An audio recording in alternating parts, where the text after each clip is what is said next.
ओम श्री जगदम्बिकायै नमः। आदरणीय भक्तजनों, सादर प्रणाम। हम आज आपको श्रीमद् देवी भागवत में से भगवती दक्षिणा की कथा सुनाएंगे। श्री गणेशाय नमः। श्री सद्गुरुदेवाय नमः। श्री सरस्वत्यै नमः। भक्तजनों, भगवान नारायण मुनि नारद से कहते हैं, मुनि, भगवती स्वाहा और स्वधा का परम मधुर और उत्तम उपाख्यान तुमने मुझसे सुना। अब मैं तुम्हें भगवती दक्षिणा के बारे में बताने जा रहा हूँ। प्राचीन समय की बात है। गोलोक में भगवान श्री कृष्ण की एक प्रेयसी गोपी थी। उसका नाम सुशीला था। वह राधा की प्रधान सखी थी। एक दिन परमेश्वरी राधा ने सुशीला से कहा, आज से तुम गोलोक में नहीं आ सकोगी। तदंतर श्री कृष्ण वहां से अंतर्ध्यान हो गए। तब भगवती श्री राधा रास मंडल के मध्य भगवान श्री कृष्ण को जोर जोर से पुकारने लगी, परंतु भगवान श्री कृष्ण वहां प्रकट नहीं हुए। इस पर श्री राधा अत्यधिक दुखी हो गई। श्री राधा को श्री कृष्ण के विरह का एक एक क्षण करोड़ों युगों के समान प्रतीत होने लगा। उसने करुणा प्रार्थना की, श्री कृष्ण श्याम सुंदर, आप मेरे प्राणनाथ हैं। मैं आपको अपने प्राणों से भी बढ़कर प्यार करती हूँ। आप शीघ्र पधारने की कृपा करें। तब श्री कृष्ण ने प्रकट होकर राधा के विरह संताप को शांत किया।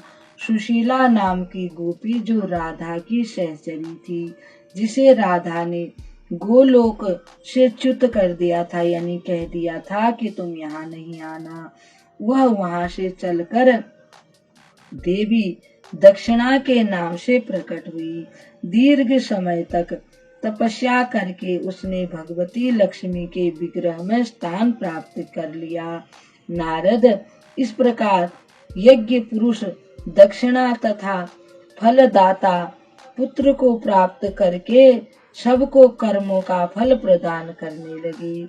इस पर देवताओं के मन बड़े प्रसन्न हुए। वे सभी सफल मनोरथ होकर अपने अपने स्थान को प्रस्थान कर गए।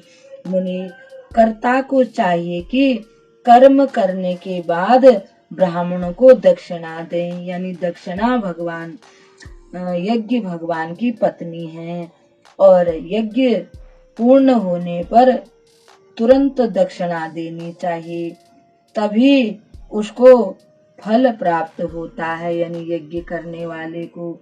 ऐसा वेदों में कहा गया है। यदि दैववश अथवा अज्ञान से यज्ञ करता कर्म संपन्न हो जाने पर तुरंत ही ब्राह्मणों को दक्षिणा प्रदान नहीं करता है, तो उसका यज्ञ निष्फल हो जाता है।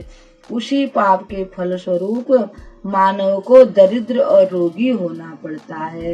लक्ष्मी भयंकर श्राप देकर उसका घर छोड़ देती है। उसके द्वारा दिए गए श्राद्ध और तर्पण को पितर स्वीकार नहीं करते। इसी प्रकार देवता उसकी की हुई पूजा तथा अग्नि में दी हुई आहुति भी स्वीकार नहीं करते। इसलिए भक्तजनों, कई जगह लोग पूजा पाठ, हवन इत्यादि, सुंदरकांड, रामायण का अखंड पाठ, भागवत आदि बहुत से कार्य करते हैं, परंतु ब्राह्मणों को दक्षिणा के समय कहते हैं कल देंगे, परसों देंगे, परंतु अगर ऐसा कोई करेगा तो उसका वो किया हुआ कर्म, शुभ कर्म सब निष्फल हो जाएगा। इसलिए दक्षिणा पूजा संपन्न होने के तुरंत बाद ब्राह्मणों को भोजन करा के दक्षिणा दे देनी चाहिए।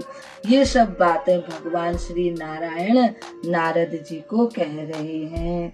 ओम श्री दुर्गाये नमः। भक्तजनों, इस कथा को अब हम यहीं विराम देते हैं। कल एक और कथा आपको सुनाएंगे। तब तक के लिए हम आपको प्रणाम करते हैं।